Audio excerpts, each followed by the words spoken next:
रहेगा और किन किन मुद्दों पर विपक्ष आवाज उठाएगा? देखिए, मुद्दे तो लगातार उठते रहे हैं और जो मुद्दे उठते रहे हैं उसका कहीं से सरकार की ओर से समाधान करने की मंशा नज़र नहीं आ रही है।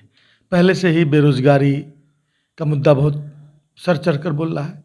सरकार ने यह वादा किया था कि लगभग 20 लाख 19 लाख नौकरी माने वो देंगे, रोजगार नहीं नौकरी, सरकारी नौकरी अभी तक नज़र नहीं आ रहा है।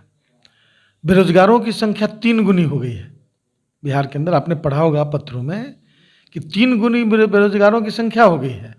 बेरोजगारी मुंह बाय खड़ी है। सरकार बिल्कुल निश्चिंत है और समाज सुधार में लगी हुई है। पता नहीं इस समाज सुधार और समाज सुधार के इवेंट मैनेजमेंट से समाज सुधार हो गया होता तो इतने वर्षों से सब कुछ चल रहा है। एडवर्टीजमेंट हमेशा देता नहीं, इसके लिए एक प्रयास जो होना चाहिए, जो एक माकूल कानून बनाया जाना चाहिए, उसका पालन होना चाहिए। लेकिन जो प्राथमिकता है कि जहरीली शराब पीकर मैंने सैकड़ों लोग मारे गए और सरकार कह रही है कि मैंने दूसरे राज्यों में जहाँ नशाबंदी नहीं है वहाँ भी जहरीली शराब से मरते हैं लोग। ये जवाब हमें समझ में नहीं आया। सरकार को आंकड़ा देना चाहिए कि जहाँ हम इसका बिल्कुल मतलब नहीं है कि आप नशाबंदी आप शराबबंदी हटा दीजिए। इसका मतलब ये है कि आप अपनी व्यवस्था को दुरुस्त कीजिए। आपने सिर्फ शराबबंदी नहीं की थी, अब उसके साथ साथ यह भी हुआ था कि शराब की अवैध बिक्री ना हो। शराब की अवैध बिक्री जारी थी लंबे समय से और अब आप जो नकली और जहरीली शराब जो बना रहे हैं, जहाँ से बन रहा है वो आपके मैंने ऐसा लगता है कि जैसे वो आपकी प्राथमिकता ही नहीं है कि उस पर प्रतिबंध लगाया जाए। तो खैर ये एक मैंने बेरोजगारी सबसे बड़ा मसला रहा है। बिहार की वित्तीय अवस्था बहुत खराब दिख रही है। महीनों से जो आवश्यक खर्च होने चाहिए सरकार के तरफ से वो नहीं हो रहे हैं। सड़क का निर्माण हो रहा है, पेमेंट 80 मतलब 10 महीने से रुका हुआ है, इसलिए विकास कार्य धीरे धीरे ठप होता हुआ सा दिख रहा है। ऐसा लग रहा है कि सरकार पैरालाइज कर गई।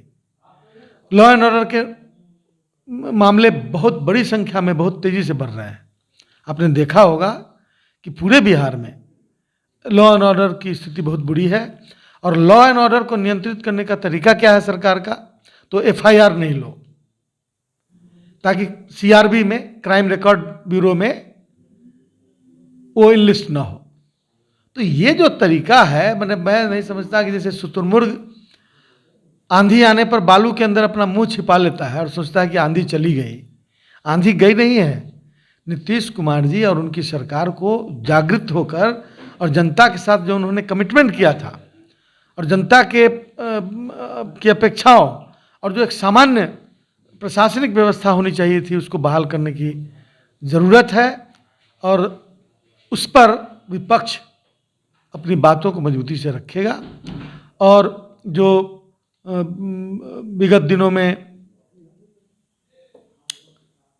हम लोग की कोशिश होगी, मैं नहीं जानता कि लेकिन हम लोग की कोशिश होगी कि विधानसभा के अंदर जो प्रतीक चिन्ह विधानसभा के 100 वर्ष पूरे होने पर लगाए जा रहे हैं, तो वो उसका एक पवित्र स्थान है मंदिर में स्वास्तिक का।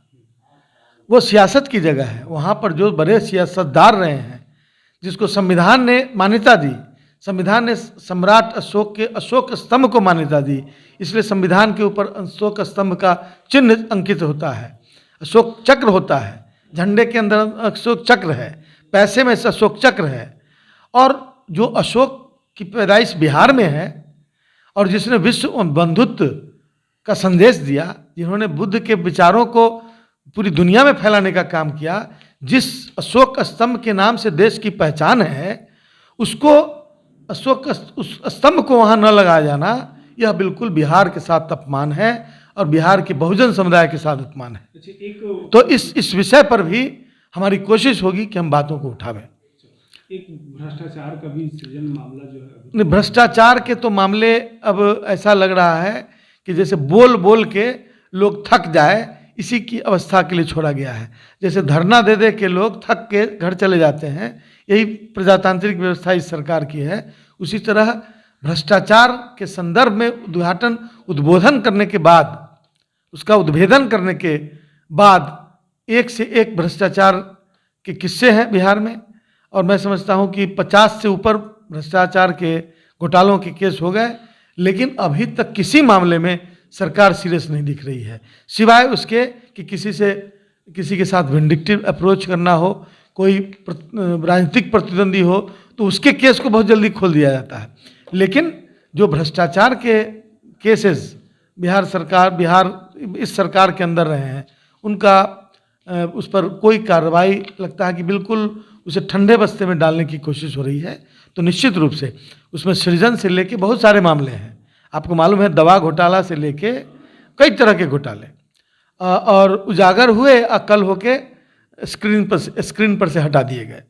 तो ये क्या माना जाए? यही माना जा रहा है कि सारे केसेस को ठंडे बस्ते में डालकर उसे समाप्त करने की कोशिश हो रही है, और यह जनहित में बिल्कुल ही उचित नहीं है। इसलिए विपक्ष उस पर भी अपने विचारों को, बातों को रखेगा मजबूती से। ये प्रश्न है, कल पटना हाई कोर्ट में लाइब्रेरियंस जो हैं उन्होंने अवमानना का, शिक्षा विभाग पर अवमानना का जो है अवमानना दायर किया है, तो इस विषय को उठाया जा सकता है?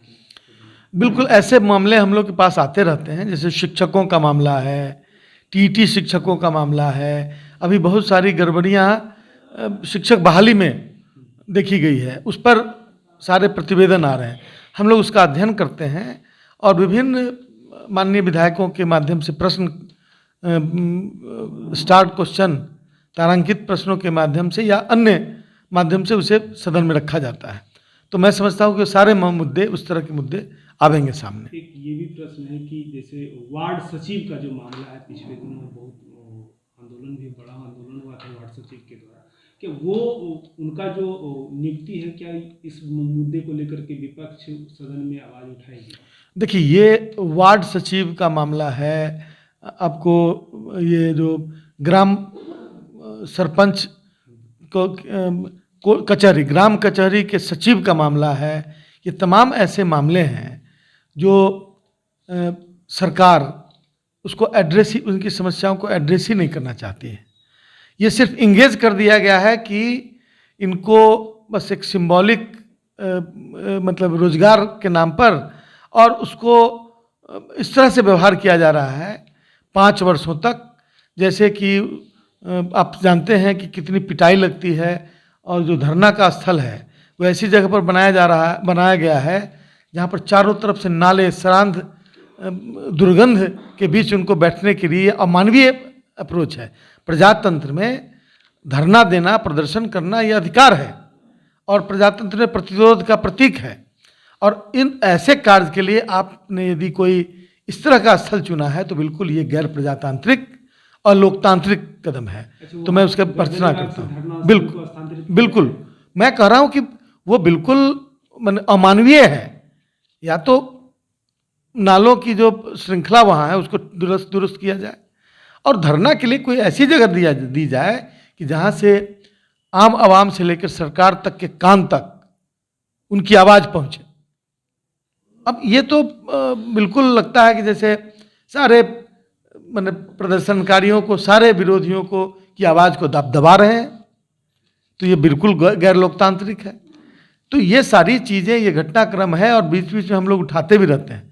हमने उठाया था असेंबली में ये सवाल कि जो धरना का स्थल है वो बिल्कुल गलत जगह पर है, और उसको एक ऐसी जगह पर होना चाहिए जहाँ सरकार और जनता के बीच उनकी बात जा सके, और जो जेन्युइन मांग है उसको पूरा भी किया जाए। सरकार के एक प्रतिनिधि कहते हैं कि बजट सत्र को सबसे पहले विपक्ष समझे, सुने, उसके बाद उसकी प्रक्रिया करें। इस पर क्या?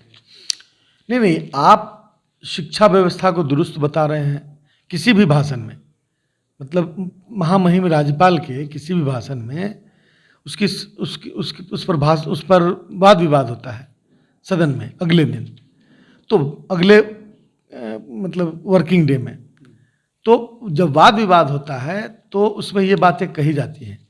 ये हर कोई जानता है कि सरकार का लिखा हुआ जो दस्तावेज है वो महामहिम राज्यपाल पढ़ते हैं, और सरकार बिल्कुल अपनी कमियों को उसमें नहीं गिना सकती है, जो पारंपरिक रूप से ही लोग करते रहे हैं।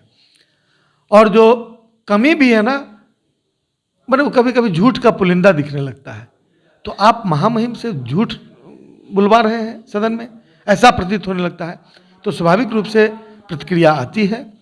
सोचे समझें, अरे हम आंकड़ा समझने के लिए हम व्यवहारिकता और जो स्थिति है, व्यवहारिक स्थिति राज्य की, उस पर हमारी नज़र है। हम गांव में जाते हैं, हम हर स्कूल में जाते हैं, हॉस्पिटल में जाते हैं, वहाँ की स्थिति को देखते हैं, और आप यहाँ कहते हैं कि सब कुछ ठीक है, ऑल इज़ वेल। तो हम कैसे मानेंगे?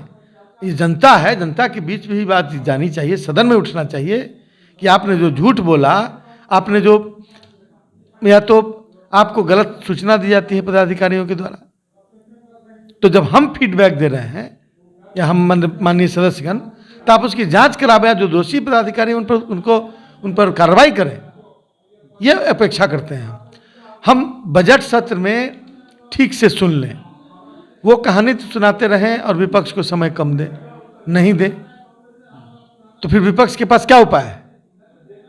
विपक्ष के पास यही उपाय है ना प्रतिरोध का, कि हम बेल में जाएंगे, विरोध प्रदर्शित करेंगे, वॉकआउट करेंगे। यही तरीका है ना प्रजातंत्र में, कि और भी कुछ तरीका है, तो हम उसका करते हैं। अब उसको लोग, यदि सत्ता में बैठे हुए लोग भी कभी विपक्ष में थे, खासतौर से भारतीय जनता पार्टी, वो क्या करते थे, वो अपने गिरेबान में नहीं झांक रहे हैं, और यदि हम करते हैं तो उसे अनैतिक क्या क्या नहीं, पता नहीं क्या क्या सब, इनडिसिप्लिन, इमोरल सब करार देने की कोशिश करते हैं। प्रजातंत्र में प्रतिरोध होना चाहिए, ये प्रजातंत्र है, और इसके लिए यदि जनहित में नियमों को तोड़ने की नौबत आ जाए तो वो भी बिल्कुल स्वाभाविक चीज है। आंदोलन हुए हैं, उसमें लोग जेल और प्रताड़ना भी सहे हैं, क्यों हुए हैं? इसलिए कि जनहित के मामला को लेके लोग आंदोलन करते रहे, सही इश्यूज को लेके आंदोलन करते रहे।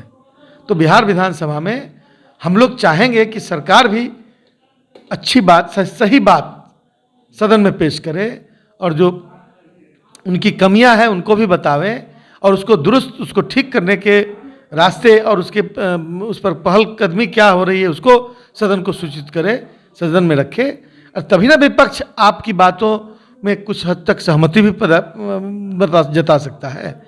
अब आप सब बिल्कुल मैंने उल्टी बात बोलेंगे, हॉस्पिटल की हालत चारों ओर देखी जा सकती है, और आप यहाँ पर आप कहिएगा कि सब कुछ ठीक है, तो विपक्ष क्या मुंह बंद करके बैठने के लिए गया है कि वो भी सच्चाई को उजागर करेगा? तो बहुत स्वाभाविक है कि इन चीज़ों पर प्रतिकार, प्रतिरोध, विरोध, ये जनतंत्र की खूबसूरती का हिस्सा है। इसलिए मैं समझता हूँ कि ये नोक झोंक और इस तरह की चीज़ें, हाँ बिल्कुल वो उसकी एक सीमा है और एक अनुशासन के अंदर होना चाहिए, लेकिन अनुशासन को तोड़ने की नौबत भी तब आती है जब सरकार अपने अड़ियल और जिद्दी रवैये से प्रजातांत्रिक मूल्यों का हनन करना चाहती है, या फिर झूठे आंकड़े पेश करके सदन को गुमराह करना चाहती है। तमाम लेटेस्ट खबरों को सबसे पहले देखने के लिए सब्सक्राइब करें डिजिटल न्यूज़ 20।